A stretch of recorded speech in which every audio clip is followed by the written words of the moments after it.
Bom, seguindo aqui na lista de perguntas, nós temos, na lista de perguntas, nós temos a seguinte pergunta. Sobre a infância e adolescência de Jesus, existe algum livro que menciona alguma coisa? Nós temos Lucas, capítulo 2,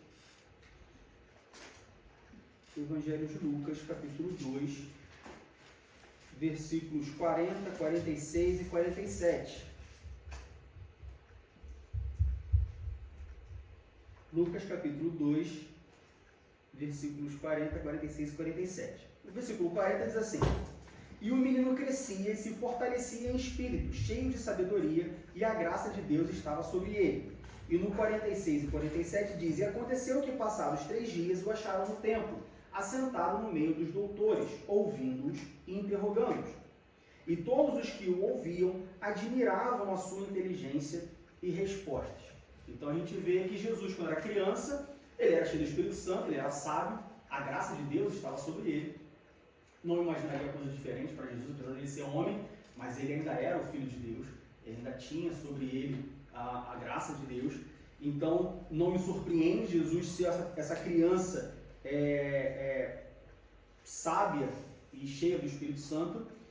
E no versículo 46 e 47 a gente vê Jesus no meio do templo, no meio dos doutores, debatendo com eles, ensinando e lendo, ou seja, a gente vê um Jesus engajado nas sinagogas, o que também me surpreende, dado tanto a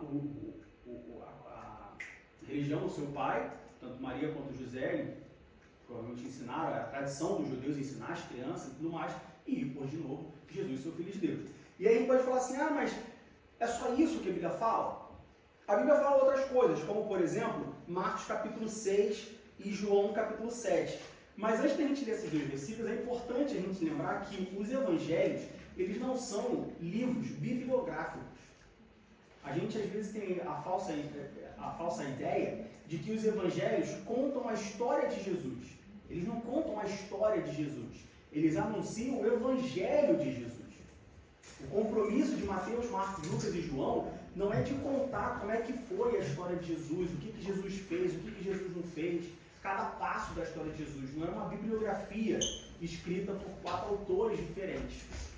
De novo, o objetivo dos 4 evangelhos é de anunciar o evangelho de Jesus e não contar a história de Jesus. Então, por isso que muitas dessas perguntas, o que Jesus fazia como criança, com o que Jesus brincava, o que Jesus frequentava, como que foi a juventude de Jesus. Por isso que a gente não acha muito dessas informações, porque essa nunca foi a intenção do nosso Deus. Não foi de contar a história de Jesus, mas sim, de novo, anunciar o evangelho de Jesus. Mas, como eu disse, a Bíblia fala algumas coisas. Por exemplo, Lucas capítulo 2 mostra Jesus, uma criança cheia do Espírito Santo, uma criança que estava ali na igreja, na sinagoga, que debatia com os anciãos, com os doutores.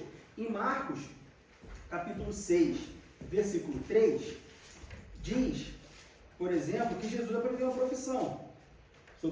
Já fala sobre a adolescência e juventude de Jesus. Marcos capítulo 6, versículo 3. Não é este o carpinteiro, filho de Maria, irmão de Tiago, e de José, e de Judas, e de Simão? E não estão aqui conosco suas irmãs? E escandalizavam-se nele. Então, quando as pessoas olharam para Jesus, eles falaram, não é este o carpinteiro? Então, isso nos dá a entender que Jesus aprendeu uma profissão. Ou seja, Jesus não era um andarilho, uma pessoa que não fazia nada, que só dormia o dia inteiro e comia o poder do Pai. Não, José era carpinteiro, e isso nos mostra que Jesus aprendeu a profissão do seu pai. Então não é difícil a gente imaginar Jesus com, sei lá, estou chutando, 12, 14, 16, 20 anos, Jesus trabalhando, ajudando o seu pai, fazendo artefatos de madeira, Jesus como carpinteiro. Então Jesus aprendeu a profissão. Então, para quem tem a linha de, não, eu vou anunciar o evangelho, eu vou viver da obra, eu não preciso trabalhar, eu vou só pregar o evangelho, você não está seguindo os passos de Jesus, talvez. Você está aprendendo uma profissão, ainda que a sua profissão seja de pedagogo, enfim, alguma coisa direcionada, relacionada com o evangelho. Né? Jesus aprendeu uma profissão e fez a obra, então uma coisa não é desculpa para a outra.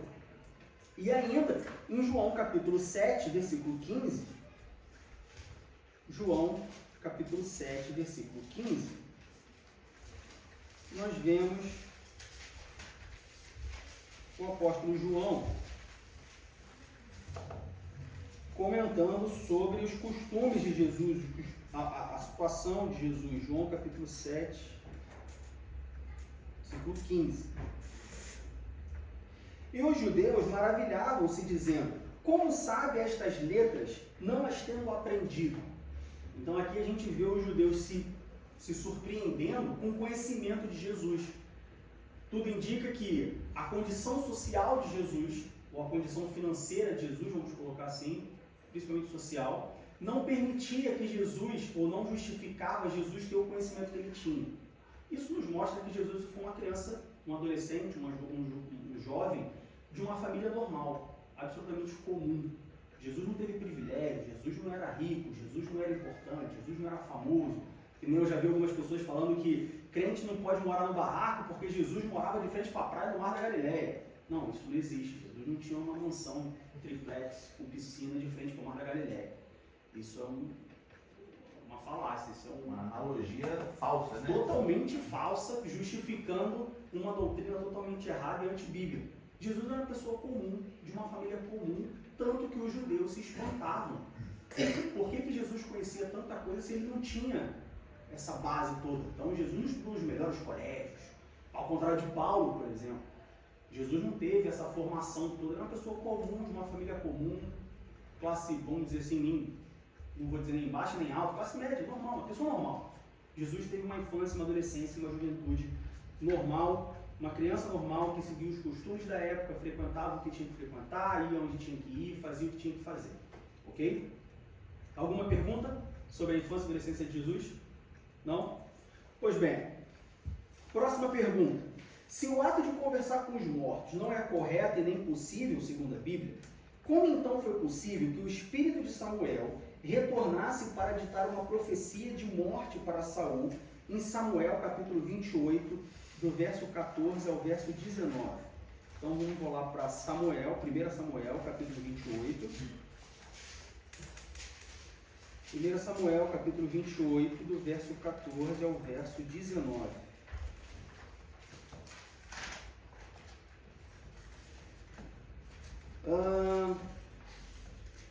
Versículo 14 ao verso 19. E lhe disse: como é a sua figura? Bom, vamos ler.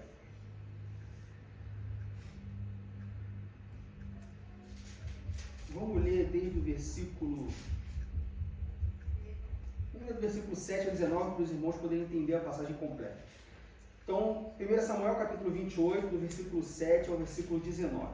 Versículo 7 começa assim: então disse Saul aos seus criados: buscai uma mulher que tenha um espírito de feiticeira, para que vá ela e a consulte.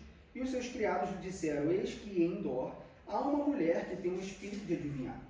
E Saul se disfarçou e vestiu outras vestes, e foi ele e com ele 2 homens, e de noite vieram a mulher e lhe disse: peço-te que me adivinhes pelo espírito de feiticeira, e me faças subir a quem eu te disser. Então a mulher lhe disse: eis aqui tu sabes o que Saul fez, como tem destruído da terra os adivinhos e os encantadores. Por que, pois, me armas um laço à minha vida para me fazer matar? Então Saul lhe jurou pelo Senhor, dizendo: vive o Senhor, que nenhum mal te sobrevirá por isso. A mulher então lhe disse: a quem te farei subir? E disse ele: fazei-me subir a Samuel. Vendo, pois, a mulher a Samuel, gritou em alta voz, e a mulher falou a Saul, dizendo: por que me tens enganado? Pois tu mesmo és Saul. E o rei lhe disse: não temas, porém quem é o que vês? Então a mulher disse a Saul: vejo deuses que sobem da terra. E ele lhe disse, como é a sua figura? E disse ela: vem subindo um homem ancião e está envolto numa capa.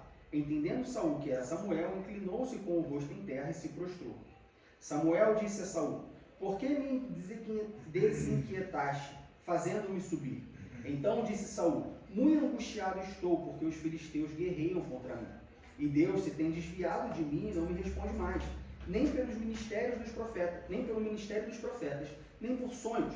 Por isso te chamei a ti, para que me faças saber o que hei de fazer.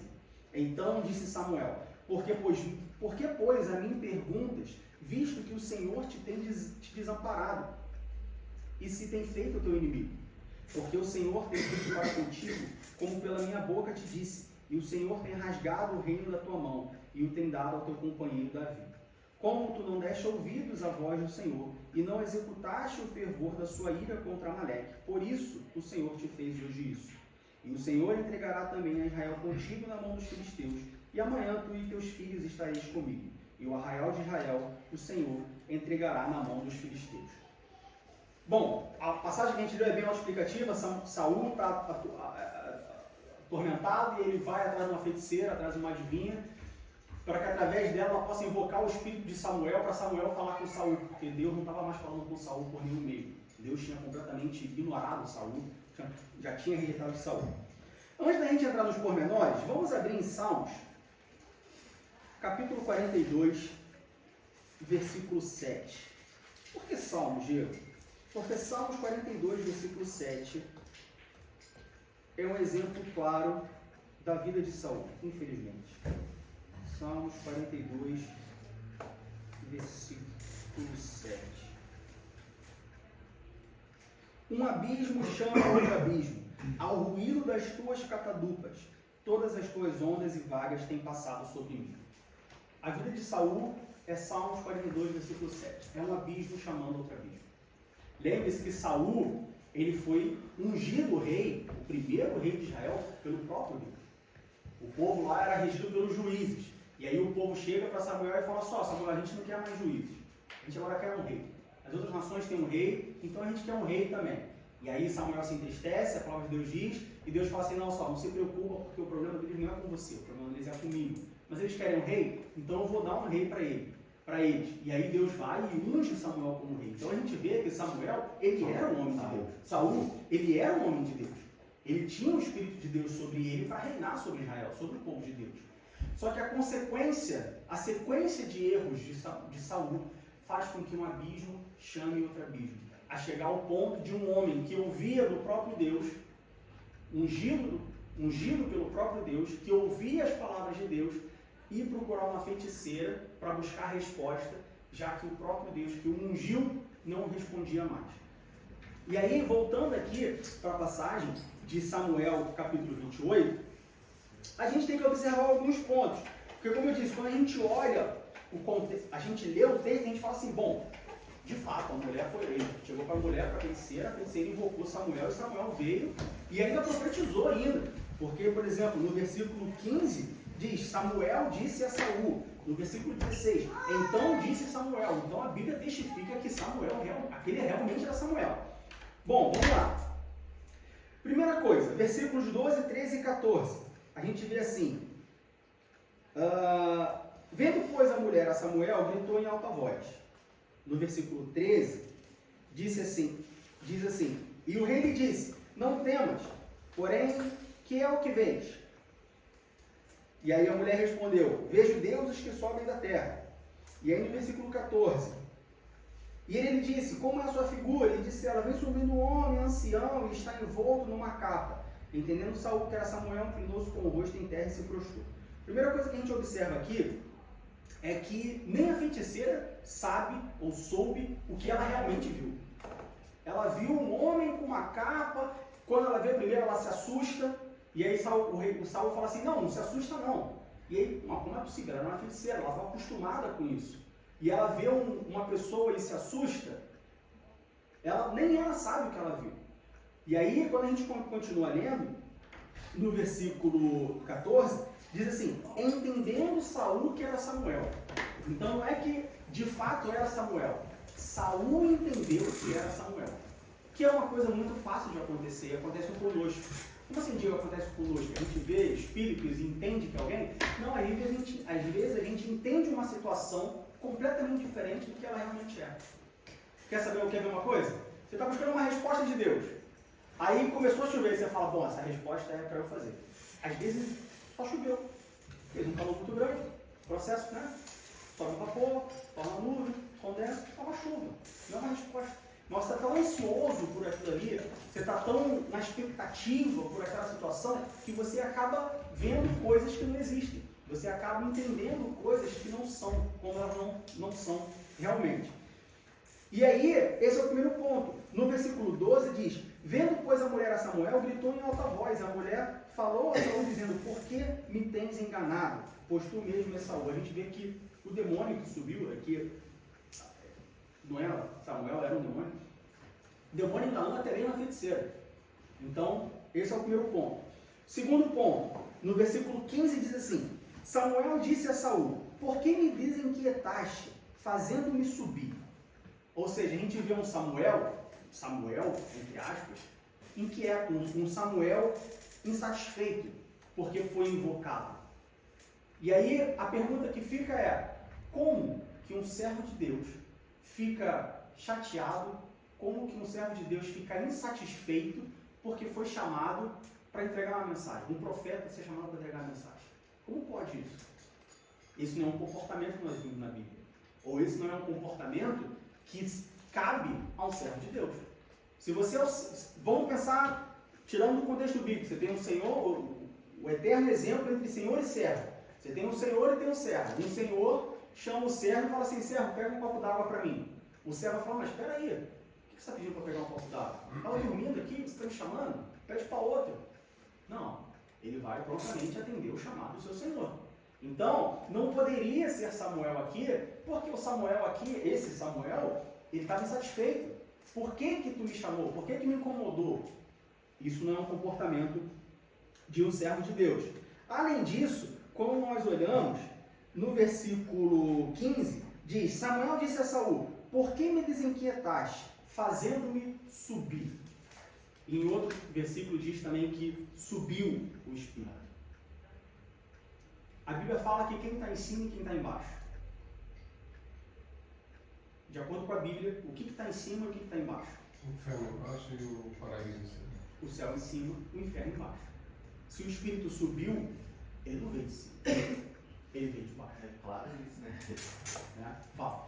Tem outra questão aqui, ó, no verso 13, que diz assim: então a mulher disse a Samuel, quando ele perguntou o que era, ela disse: vejo deuses que sobem da terra. Isso. Deus não compactua com outros deuses.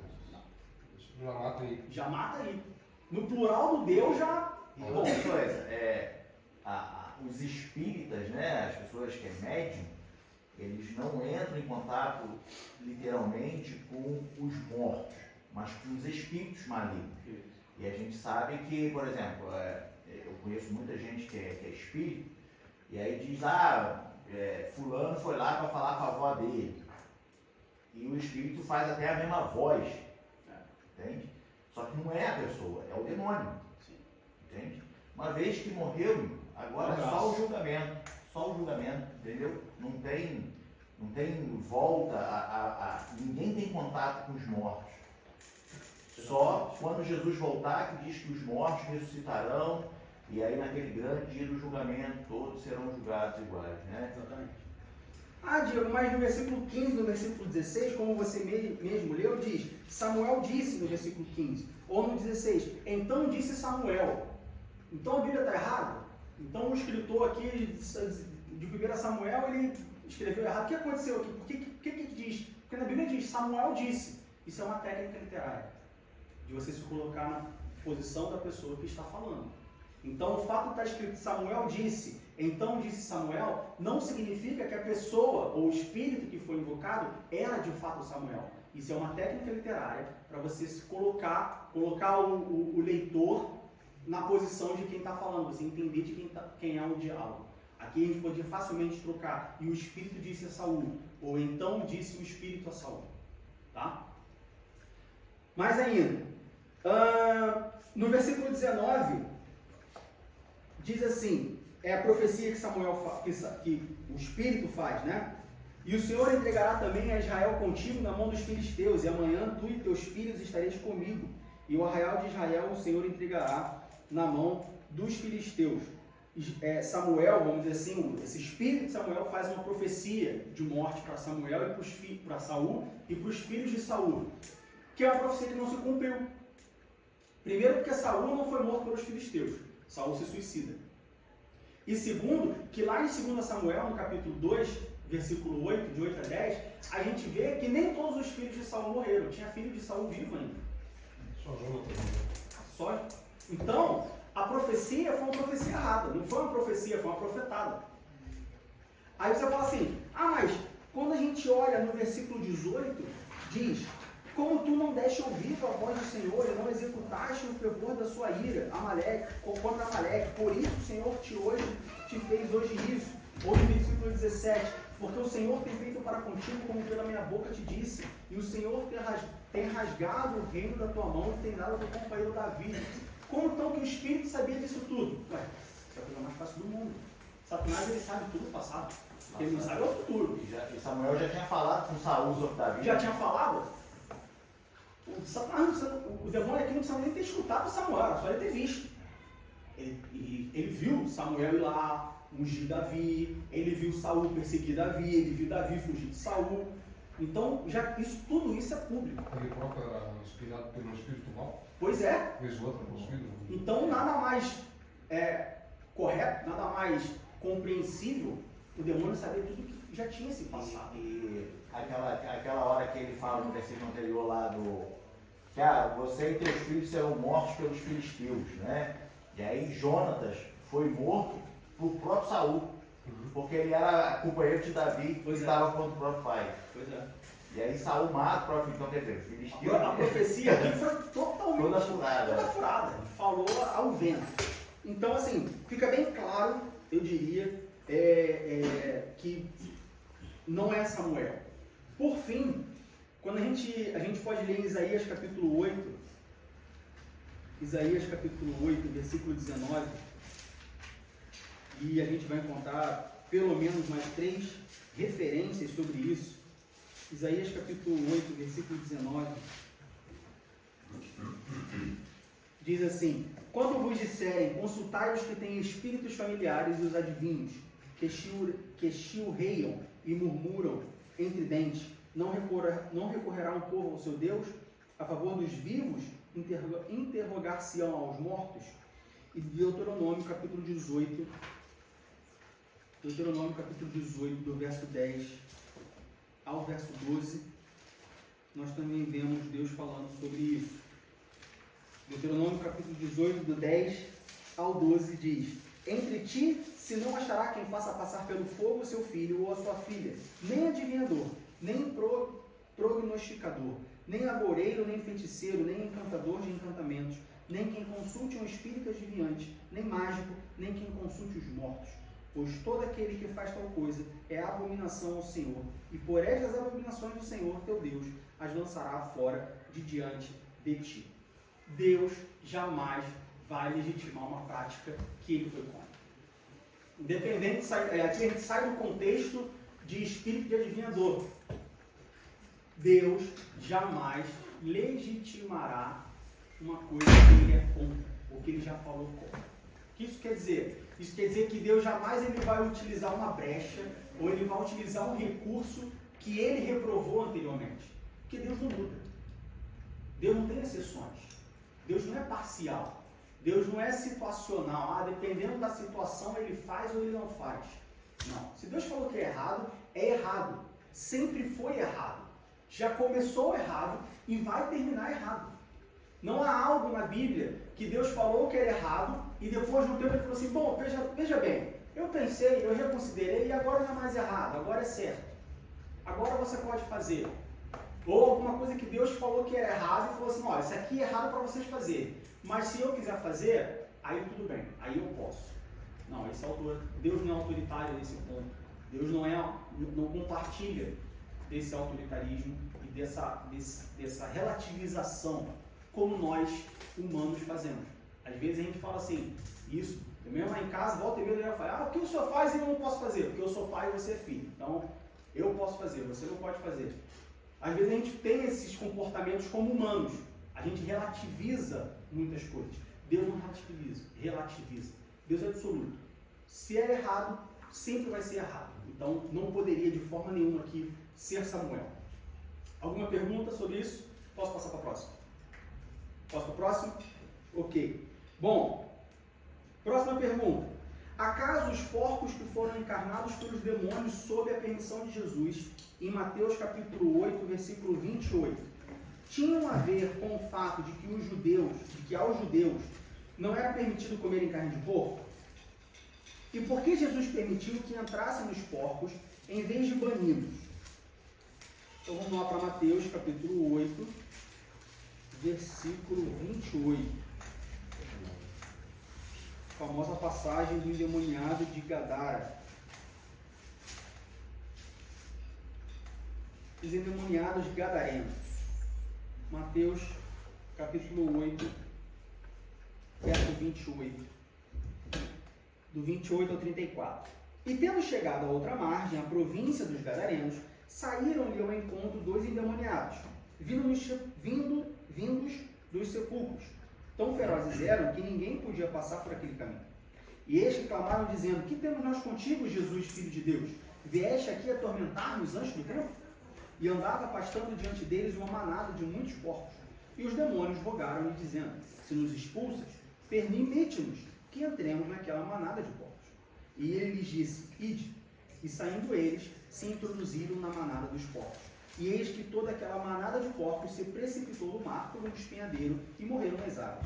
Os porqueiros fugiram e, chegando à cidade, divulgaram tudo o que acontecera aos endemoniados. E eis que toda aquela cidade saiu ao encontro de Jesus e, vendo, rogaram-lhe que se retirasse do seu território. Bom, a primeira coisa que a gente pode notar aqui é: por que porcos? Tem a ver com o fato dos judeus não poderem comer carne de porco? Não. Os porcos aqui dá para nós o entendimento, primeiro, de que aquilo ali não era um local de judeus. Os judeus não moravam ali. Porque se tinha uma manada de porcos passando, ou pastando, vamos dizer assim, existia criação de porcos, e judeu não criava porco. Então isso nos mostra que Jesus, ele não foi somente para os judeus, que Jesus não se preocupava somente com os judeus, com os que eram seus, vamos dizer assim. Ele visitava também outros lugares e se preocupava e veio para salvar outras pessoas que não eram judeus. Então isso fica claro para nós quando a gente olha Jesus passando por um lugar que tinha uma manada de porcos. Isso não era algo que você ia encontrar um judeu criando porco. Então esse é o primeiro ponto. O local que Jesus estava ali era um local pagão.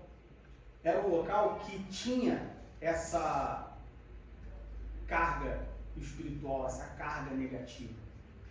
Era um local onde tinham cultos, onde tinham cerimônias, onde tinham celebrações espirituais a outros deuses. Eles eram pagãos, eles eram totalmente contra ao monoteísmo judaico. Tá? Isso fica claro para a gente. Tanto, e aí serve para nós uma lição, que essa passagem está em Mateus, Marcos e Lucas, nos Evangelhos Sinóticos. Lucas capítulo 8, versículo 35. Lucas capítulo 8, versículo 35. Diz assim: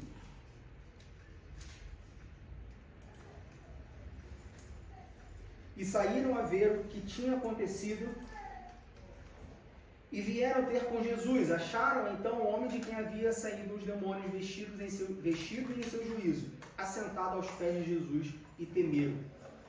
A lição que fica para nós é que até essas pessoas que eram completamente fora da religiosidade dos judeus, que eram completamente fora do monoteísmo judaico, totalmente pagãos, adoradores a outros ídolos, faziam, como eu disse, celebrações e rituais, vamos dizer assim, com espíritos, demônios que estavam ali, assim, por dizer que era o habitat dos demônios, vamos dizer assim.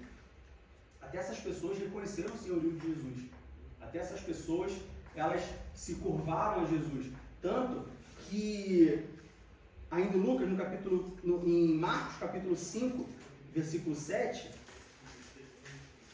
Marcos capítulo 5, versículo 7. Versículo 6. E quando viu Jesus ao longe, correu e adorou. Quando Jesus chega perto deles, não é nem perto, porque aqui diz quando viu Jesus de longe. Quando Jesus chega naquela região, o endemoniado, ele vê Jesus, ele corre e adora Jesus. Ele corre e se prostra a Jesus. Ou seja, até eles, vamos dizer assim, essas pessoas totalmente distantes de Deus, essas pessoas totalmente perdidas, afundadas no pecado, até essas pessoas adoram a Jesus. E às vezes nós, que nos consideramos os puros, que nos consideramos os certos, que nos consideramos os moralmente íntegros, não adoramos a Jesus. Fala. Eu tenho uma pergunta. Pergunte. Até essas pessoas adoram a Jesus, né? Uhum. Então, essas pessoas, essa pessoa que foi correndo, né, e adorou a Jesus, o endemoniado, ele teve um encontro com Jesus, né? É o que nós podemos dizer que ele teve um encontro genuíno com Jesus, não é isso? Sim, eu vou explicar o adorar. O adorar a gente pode também traduzir como eles reconheceram a divindade de Jesus. Eles reconheceram que Jesus não era uma pessoa comum. Tanto que em Lucas capítulo 8, no versículo 28, diz assim: E quando viu a Jesus, prostrou-se diante dele, exclamando e dizendo com alta voz: Que tenho eu contigo, Jesus, Filho do Deus Altíssimo. Então eles chegaram e adoraram. É uma adoração diferente da adoração que nós vamos fazer aqui mais tarde. É um que nós fazemos aqui. É uma adoração no sentido de reconhecimento. Eles reconheceram que Jesus era o Filho de Deus. Tipo, baixar a cabeça. Baixar a cabeça. Aí eu tenho outra pergunta. Pergunte. Passando para os nossos dias de hoje, pessoas que não acreditam, né, em Jesus, que estão nessa situação desse homem endemoniado e assim, elas tendo um encontro com Jesus, eu creio que essa pessoa vai entender que é um encontro com Jesus, né? Mas assim, aqui, nesse episódio aqui, essa pessoa, ela teve um encontro físico, né? Então, hoje, esse encontro de uma pessoa endemoniada com Jesus pode ser só espiritual, né? Sim. Okay. Porque Jesus não vai reencarnar. Sim, então, Okay. Apesar do encontro ter sido físico, mas houve um encontro espiritual, porque os demônios se manifestaram ali no episódio. Do que acontece no mundo físico, entendeu? Sim. Que acontece no mundo espiritual. Então, mas... Hoje seria só espiritualmente, sim. Porque, né, eu fico pensando assim, nas pessoas que... Mas sabe o que é interessante? O interessante é o seguinte: hoje existem pessoas que estão possessas por demônios. E aí, quando essas pessoas têm um encontro com Jesus, tá? E aí, claro, como você falou, não é um Jesus físico, é um Jesus espiritual. Na igreja, enfim, quando elas têm um encontro com Jesus, ou com a luz, seja através de um pastor, de um presbítero, de um crente, o demônio se curva, prostra, adora e reconhece o senhorio de Deus. Aí, o demônio expulsa essa pessoa, mas essa pessoa é incapaz de reconhecer e seguir a Jesus. Tanto que ela volta a ser possessa novamente. O demônio nela que reconhece a autoridade. O demônio reconhece e sai, vai embora. Não, esse aqui é Deus mesmo, esse aqui é Jesus, chegou, acabou pra mim. Vou embora. Sai em nome de Jesus, ele vai embora. Aí a pessoa, que no entendimento, no primeiro entendimento é bom, a pessoa está endemoniada. O espírito sai. Essa pessoa percebe a diferença. E aí essa pessoa agora vai entregar a sua vida para Jesus e, né? Bom, olha só, quero Jesus. Não vou largar Jesus nunca mais. Essa pessoa escolhe voltar. É como se ela falasse: ô demônio, peraí, vem cá, não vai embora não, rapaz, vem aqui. E traz seus amigos com ele. Nem sabe quem é, né? Só rapidinho que eu já vou abrir. Vazio, cheio. Ela estava cheia. Isso. Sabe como que a gente vê isso? Em Mateus, no capítulo 8, versículo 28, eu já vou abrir para vocês falarem, só terminar aqui. Sabe como que a gente vê isso? Além, claro, de experiências que a gente vê hoje no dia a dia e tal. Olha só, no versículo 34 diz assim: E eis que toda aquela cidade saiu ao encontro de Jesus, e vendo, rogaram-lhe que se retirasse do seu território. O território aquele lugar era tão oprimido, que no início do versículo, no início da passagem, no versículo 28, diz assim: Vindo dos sepulcros, tão ferozes eram, que ninguém podia passar por aquele caminho. As pessoas daquele lugar eram tão oprimidas, aquele local era tão opressivo, que naquele caminho as pessoas não podiam passar. Porque aqueles endemoniados que viviam nos túmulos eram muito violentos. Então as pessoas não podiam passear pela sua própria cidade. Aí vem Jesus, expulsa os demônios, eles correm para contar para as pessoas vêm. E ao invés de falar, não, Jesus, não vai embora não, fica aqui. Não sei, o que você precisa para ficar aqui? Não, você não sai mais daqui, porque antes a gente não podia passar por esse caminho. Aí o Senhor veio, expulsou eles, e agora a gente pode passar, a gente tem trânsito livre na nossa cidade. Não, fica aqui, você não vai embora não. O que elas fizeram? Expulsaram Jesus. Isso que é o mais triste. Pessoas que se veem libertas de uma possessão demoníaca, voltarem, escolherem voltar a ter perda maior na perca dos porcos do que na salvação das pessoas. Aí foi o que a Fabiana falou. As pessoas estão cheias de Satanás, do mal. Aí Jesus vem e esvazia. Joga tudo fora e fala, bom, posso te encher do meu espírito? Não quero. Quero continuar vazio. Não existe corpo vazio, está sempre cheio de alguma coisa. Duas coisas, né? Deixa só a caixa falar também. Fala. Desculpa, eu peguei um pouco a história, cheguei atrasada, desculpa. Eu acho que aqui também entra um ponto muito básico, que é o livre-arbítrio, né? Jesus não força ninguém, né? Não é automático, não existe uma regra. Sim. Pediram para ele sair, ele saiu. Saiu, né?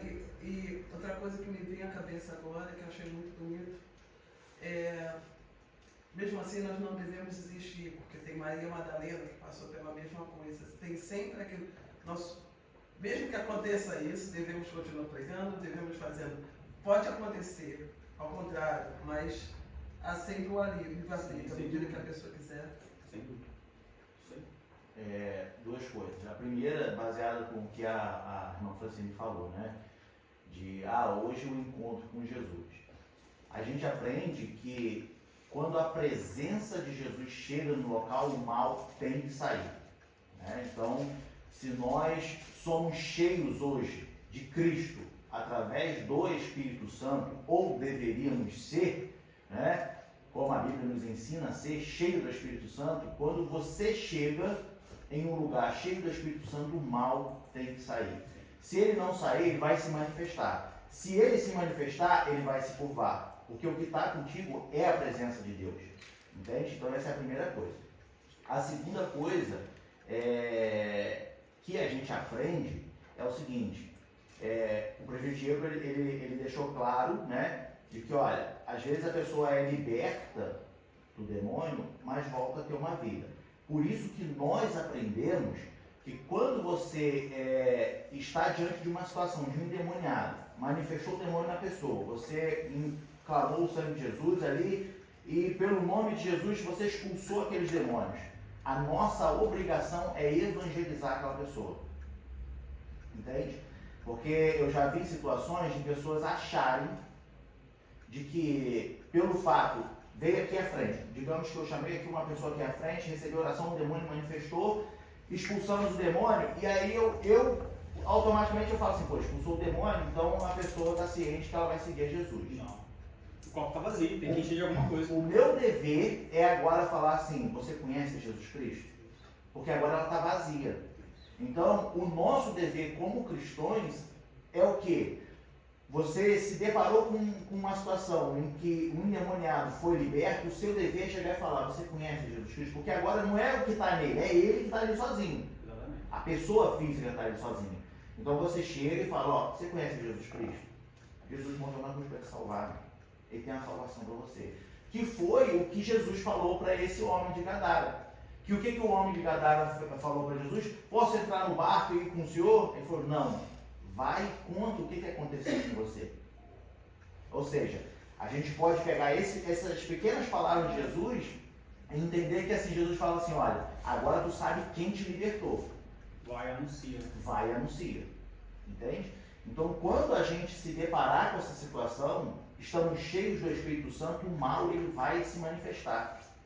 Entende? Se você é uma pessoa que anda cheia do Espírito Santo, o mal vai se manifestar quando estiver perto de você. Pode ter certeza. Você pode achar que ele não vai vir com gritaria, com tudo. Mas são comportamentos, às vezes a pessoa vai te odiar do nada. Uhum. Já aconteceu na igreja no Brasil, entrou uma pessoa para assistir um culto, o nosso dirigente lá, o presbítero Josué, homem cheio de Deus, ele simplesmente falou assim, eu quero orar pela tua vida. Ela começou uma gritaria dentro do culto. No meio da igreja, uma gritaria. porque eu te odeio. E nem conhecia ele. Aí, a interpretação de espírito, né? Não, como é que fala? Dos dons espirituais? Discernimento do espírito. Ele chegou para ela, estendeu a mão e falou, sai dela agora. Não é você, não é a fulana que está aqui. É outra. Sai, em nome de Jesus. Sem gritaria, sem nada. Só estendeu a mão, a mulher caiu no chão, acordou, aí ele chamou lá na frente, falou, posso orar por você novamente? Você conhece Jesus Cristo? E aí depois aquela mulher testemunhou, falando assim, gente, eu estava com um ódio daquele homem, aquele dia, que começou a me dar raiva, depois eu não lembro de mais nada. Porque o demônio toma consciência da pessoa. Entendeu? Então o que a gente aprende é isso. A gente está cheio de Deus. Pode ter certeza que se vier passar alguém que está cheio do capiroto, ele vai sentir a presença de Deus na tua vida. E algo vai acontecer. Manifestou o demônio, expulsou o demônio, tem que evangelizar a pessoa. Entende? A gente não pode falar, vai com Deus, não, você tem que evangelizar. Não existe copo vazio. Mateus 12 fala que se a pessoa continua vazia e aquele espírito volta para a casa desocupada, ele traz consigo outros 7 piores que estão com cada ele. vez são 7 Olha, mais. pior ainda. Exatamente. Obrigado, Carol. Alguma pergunta? Só no contexto da irmã, isso será que não acontece nesse contexto bíblico? Como o irmão falou, né? Por ter uma legalidade naquele local, né? Como existe uma legalidade, é um território satânico próprio, que existe essa legalidade, tem toda a carta verde para estar ali, né? E por ter essa legalidade, o próprio Satanás não é quem faz com que as pessoas ficam cegas num ponto de nem... Porque pessoas assim que trabalham normalmente com espiritismo, com certas seitas, eles têm muitas experiências espirituais. Talvez por eles, né, como pessoa, ver aquela luz divina que era o próprio Cristo, para eles era só mais... Porque eles não conhecem, né? O próprio Satanás, por ter cegado eles não sabem quem é Jesus. Talvez não seja por causa disso que as pessoas em si, como diz o pastor, não reconheceram elas em si Jesus. Os demônios sim, porque eles são um mundo celestial, né? São um mundo espiritual, vieram de lá, eles, imagina, conhecem, né? Mas como pessoas, assim, por essa... Eu diria que é impossível alguém ficar inerente à presença de Deus. Você pode não saber o que é, mas você primeiro se sente e segundo, você sabe o que é bom. Então assim, nossa, eu estou sentindo uma coisa boa aqui. Você sabe, você sente a presença de Deus, você sente e você sabe que é bom. Você pode não saber explicar, você sabe o que é bom. E todo mundo gosta do que é bom. Um conforto, né? É um conforto. Isso. É uma paz. Agora, o irmão tocou num assunto importante que é a questão da legalidade. E isso serve para nós, para nós que eu falo, nós aqui no dia de hoje, de ensinamento, para nós tomarmos cuidado de não darmos legalidade na nossa casa, por exemplo. Com o que a gente assiste, com o que a gente ouve, com o que a gente faz, com o que a gente fala. Que nem a filme de terror. Mas qual o problema do filme de terror? É só um cara matando o outro. Mas quando você assiste o filme de terror, ele foi idealizado, ele foi planejado. Você tem vários filmes que você vai ler a história do filme, você vê que coisas, né? Esqueci o nome da palavra agora, sobrenaturais aconteceram durante a filmagem daquele filme. Você dá legalidade, é uma porta que você abre. Ah, mas qual o problema de eu ouvir um rock metal? Qual o problema de eu ouvir um rock pesado? Ah, porque a letra não fala nada. Tá, mas ainda que a letra não fala nada, aí de novo, quando aquela música toca, você sente alguma coisa. Por mais que a letra não diga nada, mas você sente alguma coisa. E quando você sente, você sabe se é bom ou se é ruim. Paz não é o que você vai sentir. Então, nós temos que tomar muito cuidado com essa questão da legalidade, porque às vezes é uma coisa que a gente acha que é inofensiva, a gente acha, não, nada a ver, não, tudo bem. E aquilo dá legalidade para que o inimigo entre na nossa casa, e aí depois que ele entra, para você fazer ele ir embora, é muito mais difícil. deixar o Franz primeiro, depois a Francine, depois você. O que o irmão falou ali tem o seguinte, tem muitos médiuns, vamos dizer assim, que são famosos como é que eu poderia dizer, eu diria pelas obras, nós vamos dizer pelos feitos, talvez. Que falam com o espírito, que tiveram experiência e o raio de coisa. E tem muitas dessas pessoas que falam, reconhecem Jesus como Filho de Deus, reconhecem Deus, mas eles dobram certas coisas da Bíblia.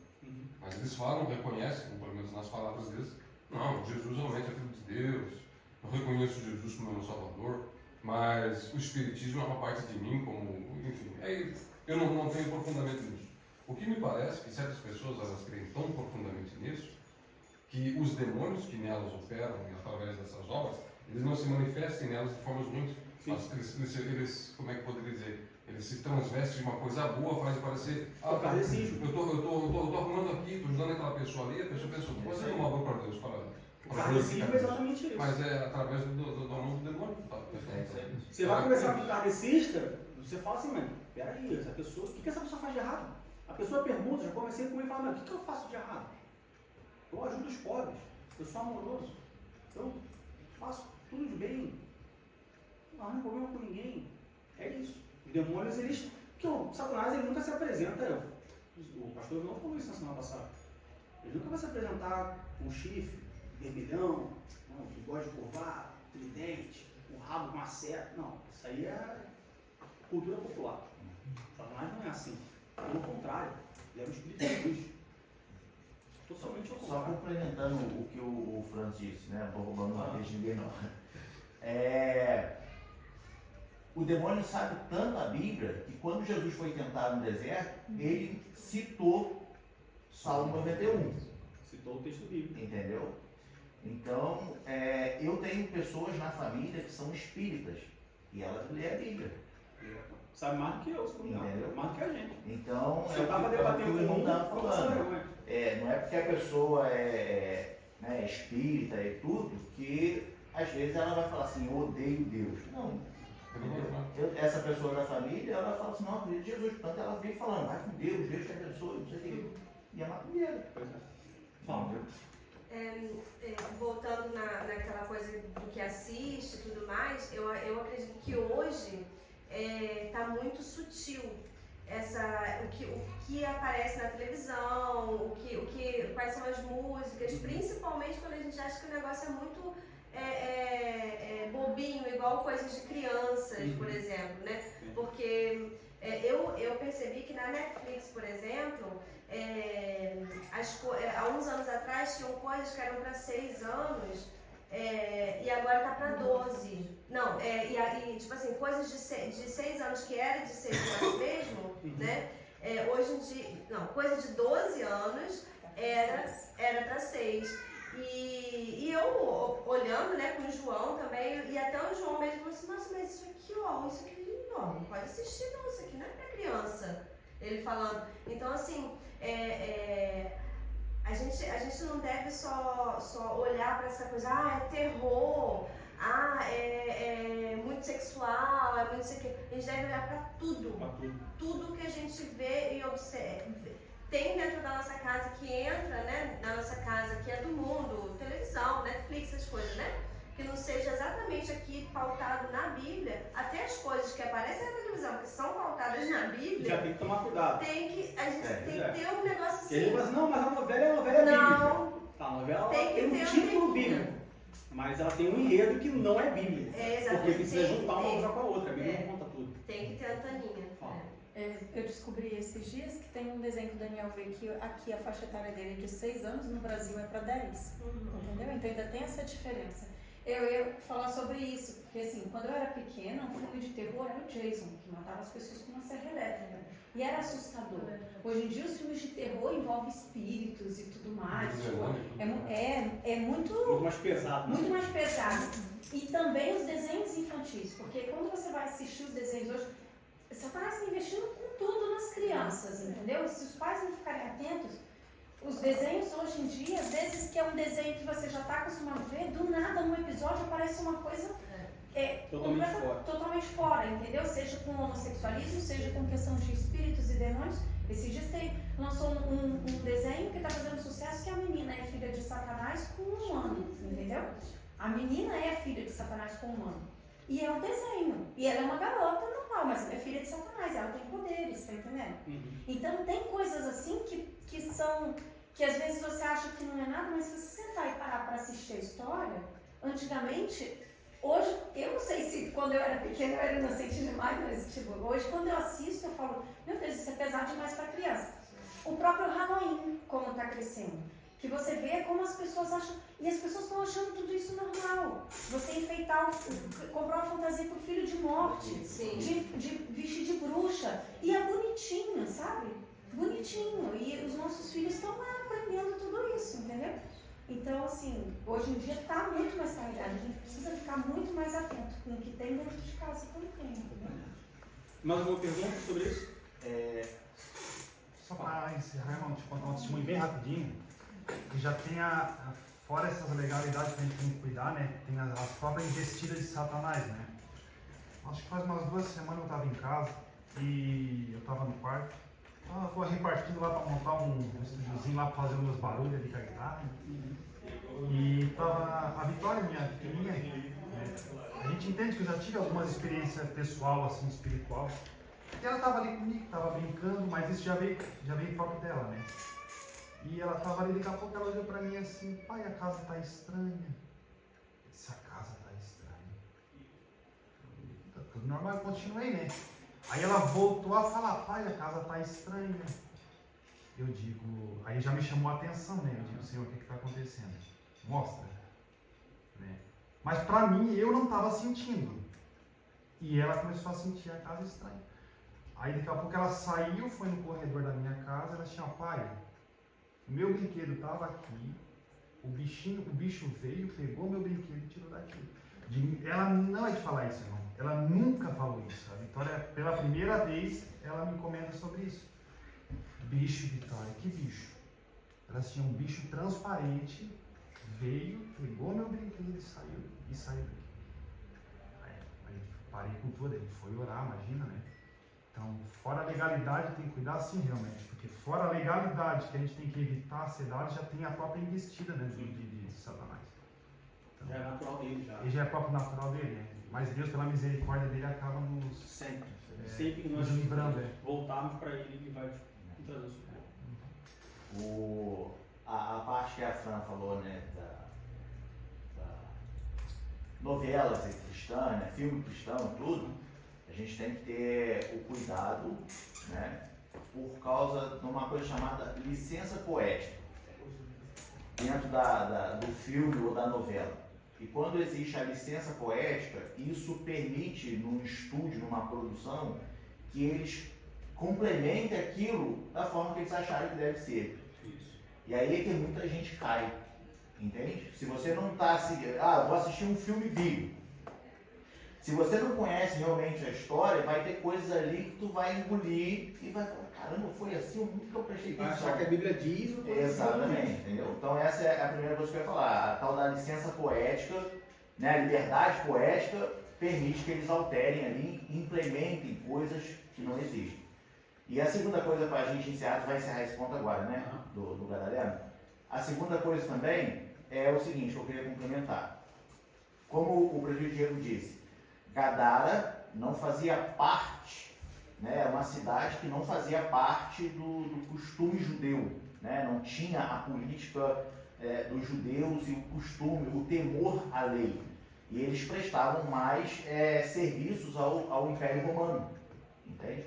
E como você mesmo deixou bem claro, de que havia ritos, cultos, que eram oferecidos também de acordo com a cultura romana, entende? E a criação de porcos era uma das coisas mais fortes que tinha ali em Gadara. Então, quando o restante do povo pede para Jesus se retirar, foi também, olhando para a parte física, do dano material que Jesus causou, né? Por libertar 2 homens e destruir lá uma manada de porco inteiro. Se ele ficar aqui, acabou os porcos, não tem fome. Então, foi por isso que automaticamente falaram, olha, sai daqui, porque é um prejuízo. Eles só não se lembraram, eles só não tiveram a sagacidade de entender que é melhor morrer de fome, mas... Exatamente, porque aí a mensagem que fica é essa. A alma vale mais porque é dinheiro do mundo inteiro, entendeu? Exatamente. Bom, próxima pergunta. É possível crescer em experiências sobrenaturais com Deus, agindo em nossa vida e através de nós, na vida dos outros, como Jesus agia? Expulsando demônios, curando pessoas e até ressuscitando mortos? Sim.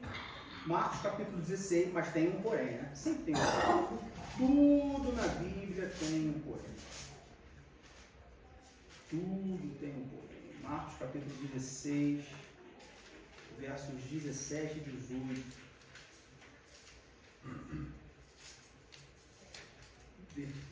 Marcos 16, 17 e 18.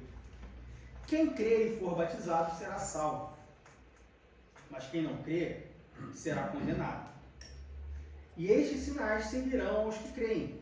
Em meu nome expulsarão demônios, falarão novas línguas, pegarão as serpentes, e se beberem alguma coisa mortífera, não lhes fará dano algum, e imporão as mãos sobre os enfermos e os curarão. É possível. Totalmente possível. O próprio Jesus falou isso. Mas só para os que creem. Não é para todo mundo. Ah, mas eu creio em Jesus. Não, mas esse... E estes sinais seguirão aos que creem em meu nome. Não é só você crer em Jesus. Porque crer em Jesus, o diabo também crê. O crer aqui, eu diria que... E aí, a gente pode colocar a culpa é nossa, então a gente pode colocar a culpa em quem a gente quiser. Na tradução, na interpretação, mas esse crer aqui, ele é muito mais profundo, porque ele envolve não só crer em Deus, mas ele envolve crer, depender, buscar, santificar, se aprofundar, crer de novo, buscar mais ainda, se aprofundar ainda mais, se dedicar ainda mais. Se cumprirmos isso, a gente faz tudo isso que aconteceu. Por quê? Porque a palavra de Deus não muda. Se Jesus falou, então pode. Agora, tem que pagar o preço. E o preço não é barato. É um preço caro. Por que o preço é caro? Porque o resultado é grande. Porque o resultado é caro. Então o preço tem que ser caro. Fala, depois da frente. Tem uma pergunta que a gente pode soar perigosa, mas é para mera satisfação. Que até... E olha só, agora há pouco a gente tinha falado sobre o espiritismo, sobre pessoas que creem em Jesus, creem em Deus e tudo mais, mas falam com demônio, falam com coisa. Elas não sabem que é o demônio que elas estão falando. Sim. Elas presumem, não, sei lá, Jesus que veio falar comigo, me falou isso, eu salvei 10 pessoas aqui, do demônio, de doença e tudo mais. Acontece um monte de coisa assim, eles dizem isso. Mas é o demônio. Analisando apenas esse modo, não estou pondo a escritura nem a palavra de Deus, eu creio fielmente nisso aqui, meu Deus.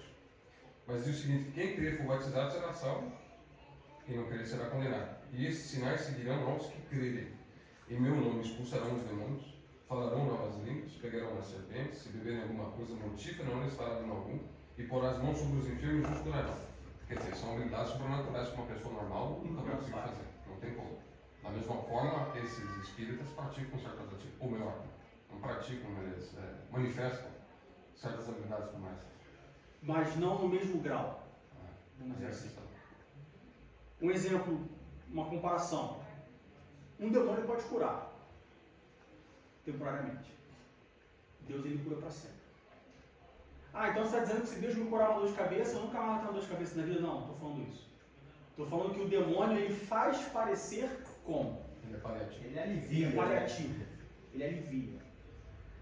Um demônio, Satanás, ele chega para uma pessoa que é pobre e fala assim, ó, se me prostrares, tudo isso te darei, até o dia que você parar de prostrar. Aí ele te toma tudo. Conheço um exemplo de uma pessoa que era toda envolvida com só coisa boa, só coisa legal. O cara rico, tinha tudo, pá, não sei o que, o cara se converteu. Está perdendo coisa por coisa. O demônio deu, Satanás deu, Satanás tirou. Ao ponto que Deus, ele não vai dar, ele vai fazer você não sentir falta. Às vezes a gente acha que Deus vai me dar alguma coisa que eu preciso. Só que a gente acha que a gente precisa. E aí o que Deus vai fazer ele vai fazer eu entender que eu não preciso daquilo que eu achava que eu precisava. Então ele não precisa me dar. Porque eu entendi que eu não preciso. Satanás ele vai chegar e falar assim, não pode mais andar a pé, tem que ter um carro, toma um carro. Deus vai chegar e falar assim, olha só, vim a pé para a igreja para me servir, isso não é nada. Eu renovo as tuas forças, tu vem de carro, tu vem a pé, não preciso te dar um carro. Entende a diferença? Então sim, acontecem coisas sobrenaturais, mas sempre variativas, sempre mascaradas, sempre incompletas. E esse ponto Eu só a caixa fala. Tá, show. Fala. Interessante é que isso vai totalmente contra a teologia da prosperidade, né? 100%. O que eu parei para pensar é falando a respeito dessa história de expulsarão demônios, falarão novas línguas. Isso tudo você vê não só no espiritismo, mas em quase todas as religiões, budismo. Isso é uma coisa. Agora, uma coisa que eu não sei se posso discordar de você, eu não acredito que Satanás dá por pouco tempo. Muitas vezes Satanás pode te dar uma saúde realmente, mas você perde a salvação. O que você ganha por isso? Ele cura muitas vezes. Incompleto. Né? Ele A cura pessoa a carne, mas não cura o espírito. Exatamente, mas ele pode fazer até a pessoa que não dá. Eu conheço pessoas que já foram a templo budista e diz que acontece coisas maravilhosas e do outro mundo.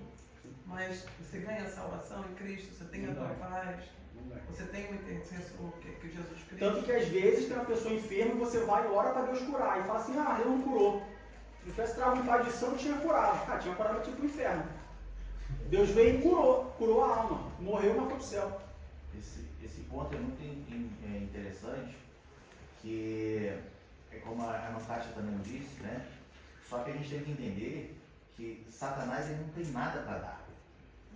Entende? Ele sempre tira de um e dá para outro. Por isso que quando você para de servir a ele toma tudo. É esquema de pirâmide. Satanás é esquema. Entendeu? Então, é igual a irmã Kátia, né, falou, às vezes Satanás pega e permite a pessoa ter uma saúde mesmo plena. É aquela pessoa se converter a Cristo, pode ter certeza que vai vir doença, vai vir problema de saúde, vai vir tudo. E aí é que as pessoas não entendem. Converteu, mas por que isso acontece? Porque Satanás ele não tem poder para te dar nada. Entende? Ele fica naquela barganha. Assim, ó, aqui. Tudo temporário. Entendeu? Tu parou de servir ele tira daqui e dá para outro. E o que Jesus te dá, quando ele te der, é teu. Entende? Porque Jesus tem para dar. Ele é o dono de tudo. Entende? Então, ele dá e é teu. E aí entra o outro ponto, o parênteses que você abriu. Por que às vezes Jesus não dá? Porque tu não precisa disso. Tu quer, não precisa. Entende? Uma coisa é eu trabalhar, juntar dinheiro e comprar um carro. E aí eu apresento a Deus em forma de gratidão. Deus, muito obrigado por permitir comprar um carro. Outra coisa é eu orar a Deus e querer a resposta de Deus e falar assim, Deus, me dá um carro. E Deus fala, não vou te dar um carro, porque se tu pegar um carro, tu vai se desviar da minha presença. Entende? Então, Deus, quando ele faz, é teu, porque ele tem para dar. Agora, Satanás, ele te empresta. Exatamente. Ele te empresta a saúde, ele te empresta uma cura, ele te empresta a riqueza, ele te empresta tudo. Primeira oportunidade que tu sair da presença dele e for para a presença de Deus, ele te toma tudo de novo. O testemunho que você falou do homem rico aí, né? Bom, próxima pergunta. O que nos impede de crescermos com Deus em graça e ação do Espírito Santo para agirmos na vida dos nossos irmãos como faziam na Bíblia? Nada. O que nos impede? Crer, como a gente acabou de ler, santificar, viver em santidade e o mais difícil de tudo, negar-se a si mesmo. Essas são as três coisas que nos impedem.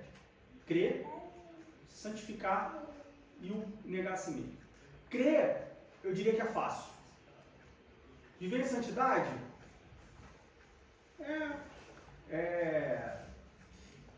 em inglês seria doable, fazível, não existe essa palavra em português, né? Mas dá para fazer. É possível. É possível. Você consegue ali, né? Consegue. Agora, negar a si mesmo é difícil.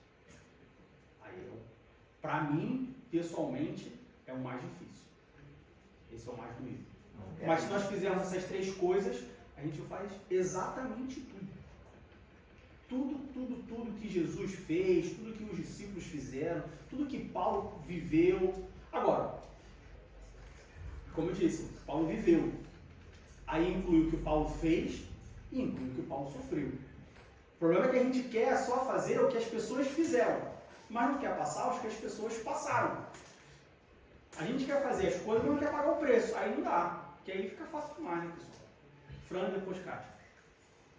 Eu tive uma experiência no Brasil, quando eu me converti, quando eu me batizei e tudo mais, e aquela coisa toda. E aí eu trabalhava muito, né? E eu trabalhava, na época eu trabalhava numa loja de sapato de criança. E não sei o que aconteceu lá na loja, que no final das contas eu virei gerente da loja. E a minha chefe, a dona da loja, ela era uma típica, o diabo veste Prada.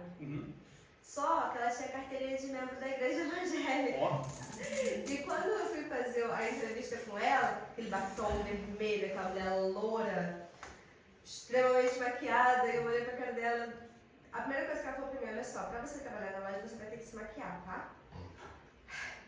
Né? E o cabelo como sempre, né? Pra cima, coque lá em cima, tudo mais. Aí eu olhei assim, eu falei, ok, não sei o que. Aí eu conversando com ela, não sei o que. Aí ela falou pra mim, e eu pensando, orando, né? Porque eu tinha me convertido, eu tava, né? Sedenta também, mas eu precisava de um emprego. E ela falou assim pra mim, olha, eu sou evangélica de carteirinha.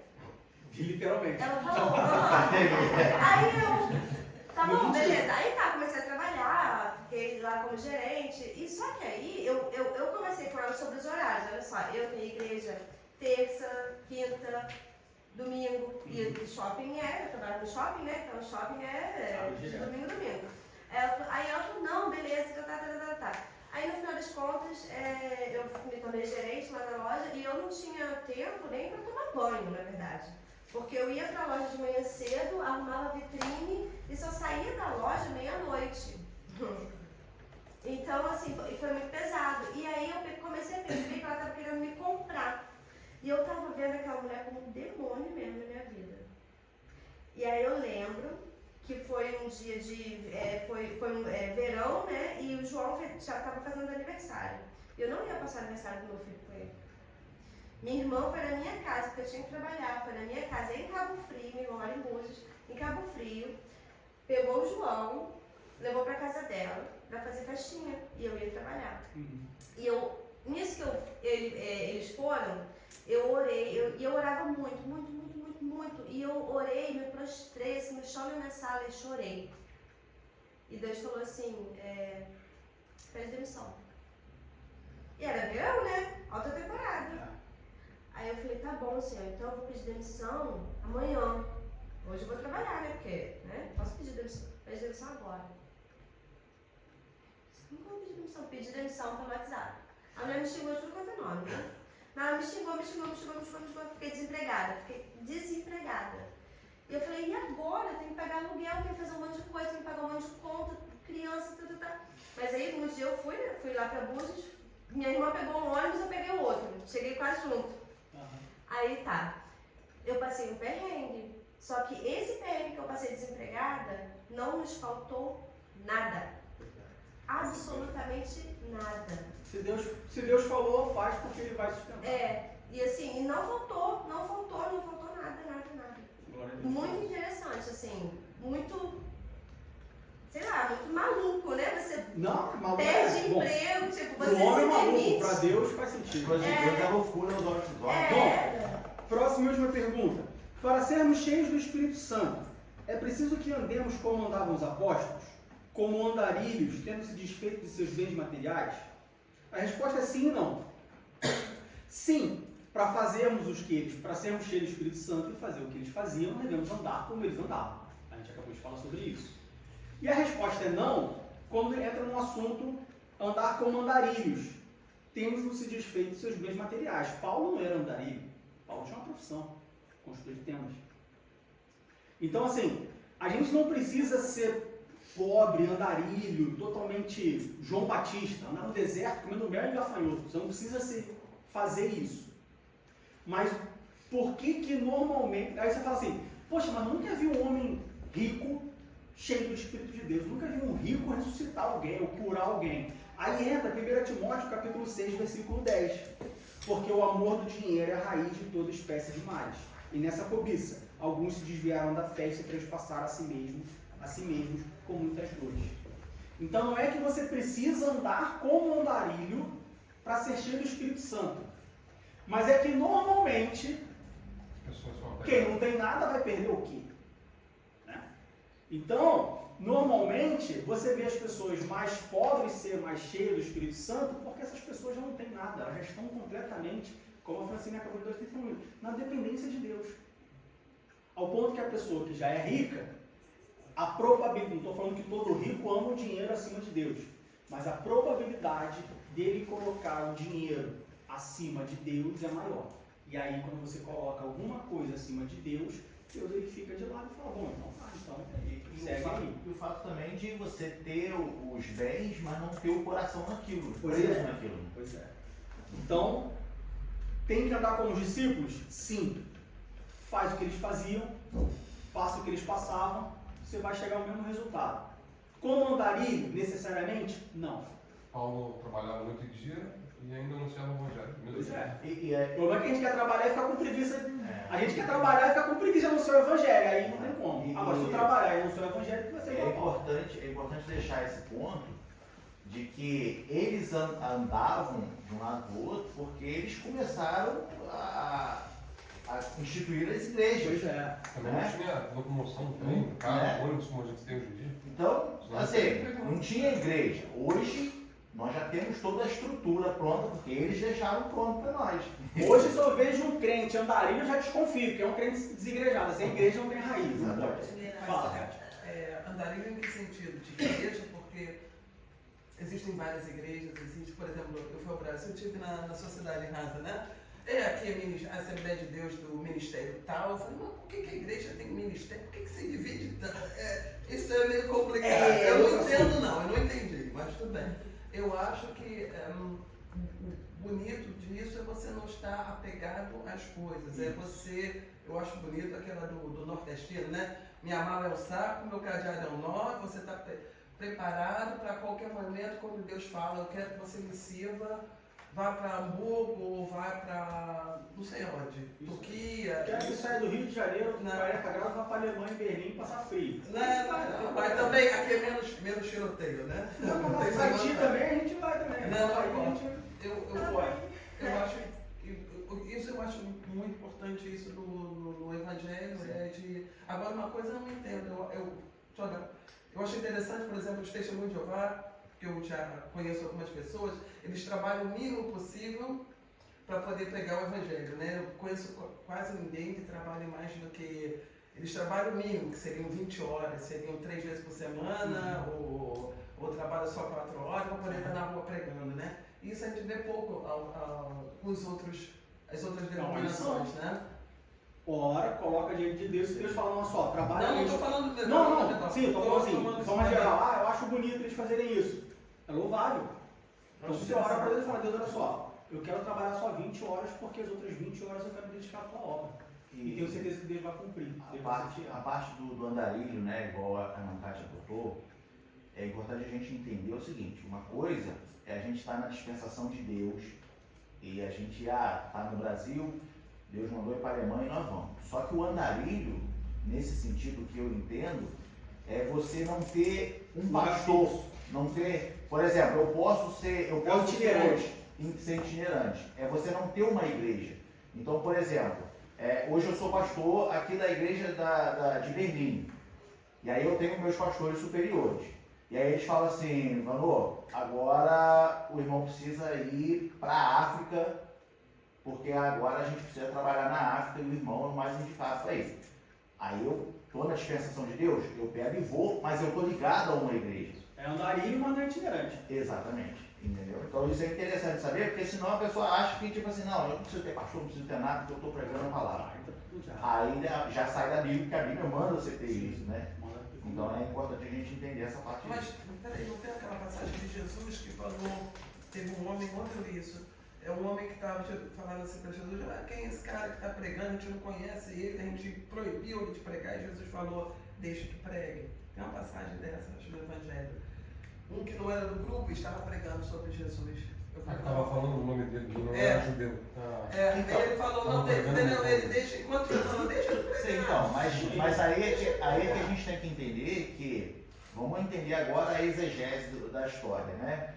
Que não tinha-se igreja, O conceito de igreja. o conceito de igreja. Isso começou com os apóstolos. Jesus veio, instruiu os apóstolos e falou, ó, ide pregar o evangelho. Aí o que o apóstolo Paulo particularmente começou a fazer? Instituir igrejas. Então teve a igreja de Corinto, teve a igreja de Éfeso, teve a igreja de Gálatas, entendeu? Nesse contexto, não tinha-se igreja. Então Jesus falou, ele está falando coisa boa, deixa ele falar. Era permitido. Vai, né? era permitido. A gente pode entender isso, entendeu?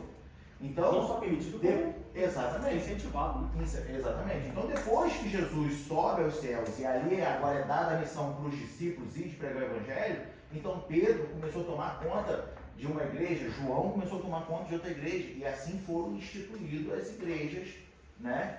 E a partir dali é necessário ter um pastor, é necessário ter uma casa para congregar, embora você seja um missionário. Você está viajando pelo mundo, então você Ser uma andarilho, mas não ser itinerante. Entendeu? Entendeu?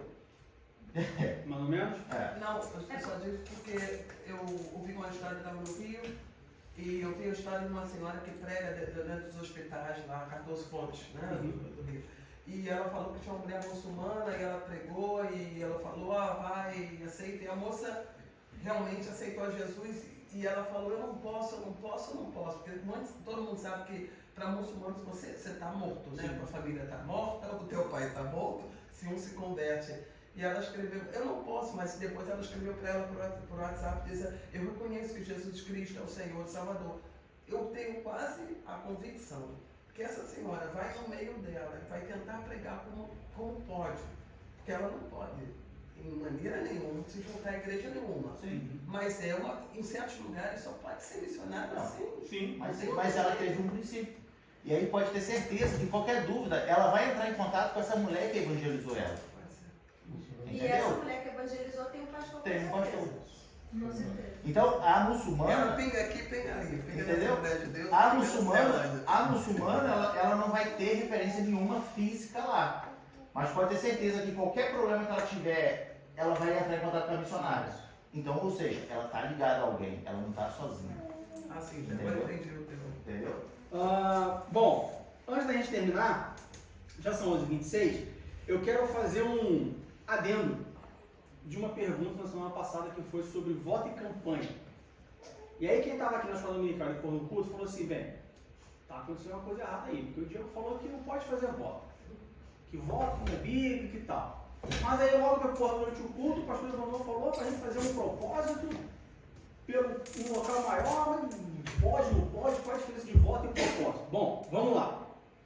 No voto, o cumprimento da sua promessa, do seu voto, ele é depois que a bênção é alcançada.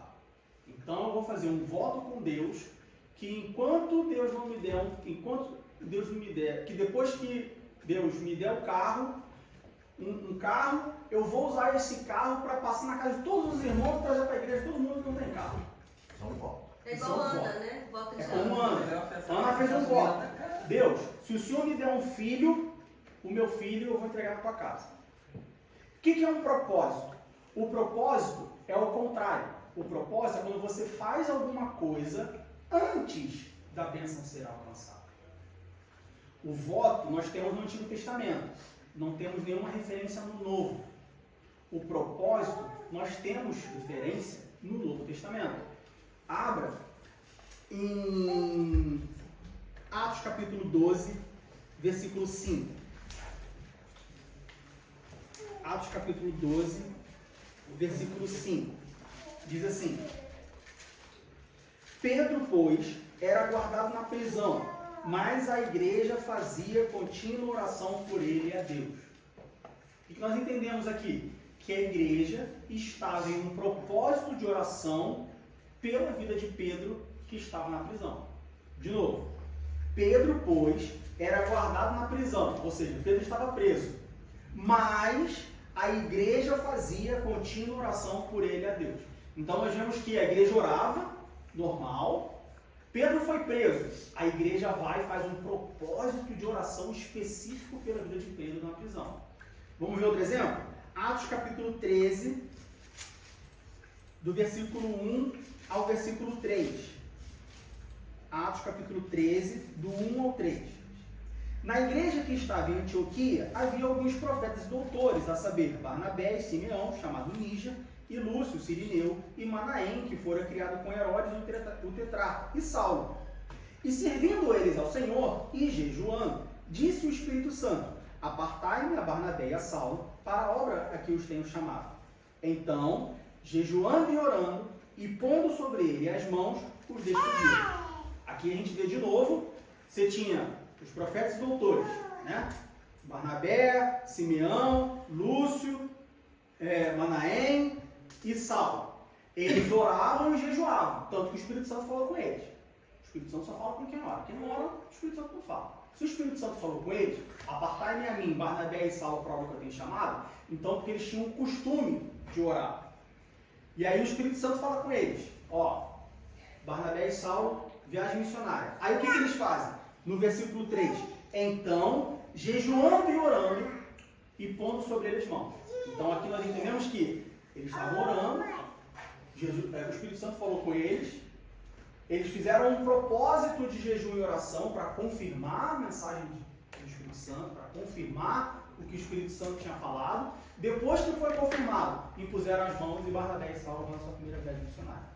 Então o voto, a gente vê no Antigo Testamento, não temos base bíblica no Novo Testamento, nenhuma referência no Novo Testamento sobre voto. Mas propósito, nós temos. Acabamos de passar por dois. Então a diferença entre voto e propósito. O voto você cumpre depois que recebe. O propósito você cumpre enquanto não recebe. Voto é bíblico. Nós vamos ler novamente duas passagens. Então você quer fazer, propósito. Você quer fazer um propósito com Deus, que nem no domingo passado nós falamos, vamos fazer um propósito de oração por arranjar um novo local. Vamos fazer um propósito de oração. Vamos fazer um propósito de oração para a gente melhorar a nossa vida espiritual. Propósito de oração. Vamos fazer um propósito de oração para que mais pessoas sejam salvas. Propósito de oração. O importante, ou o perigo do propósito de oração, na verdade, o importante. Qual é o mais importante?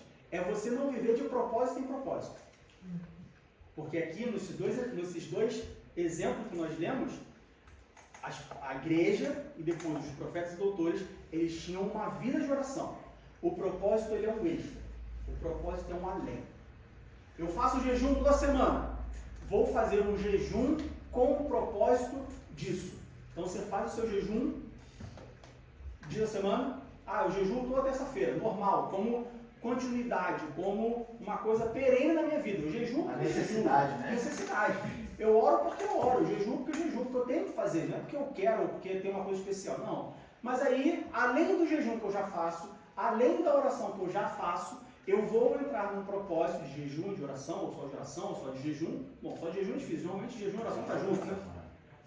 Eu vou entrar num propósito específico por alguma coisa. Mas não entra nessa de vou viver de... Aí entra igual a campanha, viver de campanha em campanha. Crente não vive de campanha em campanha, crente não vive de propósito em propósito. Porque o propósito é uma coisa extraordinária. Extraordinária. Né? Não é uma coisa diária, não é uma coisa rotineira. O propósito é quando você está ali e fala, Senhor, estou aqui, é isso específico, preciso buscando disso aquele aqui, e aí vem o propósito. Isso, exatamente. E também tanto a campanha quanto o propósito não é sinal de que Deus vai te dar aquilo que você colocou como propósito. O problema do voto é que a gente espera que Deus abençoe para a gente fazer algo. Isso. E aí Deus não faz, então eu não vou fazer. Né? Porque o Luiz falou na semana passada, o problema do voto é que você quer barganhar com Deus de fazer ele mudar de ideia para atender o teu... Não, isso não existe. Quer dizer, não existe. Aconteceu no Antigo Testamento, nós temos casos, inclusive nós falamos sobre os casos que, Jefté, por exemplo, perdeu a filha. Era melhor que não tivesse feito. Tá claro a diferença entre voto e campanha e a diferença entre voto e propósito?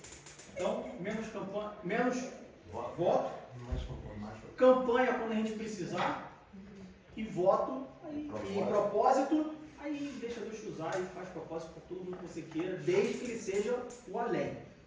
Tem a sua base, extraordinária, o seu propósito.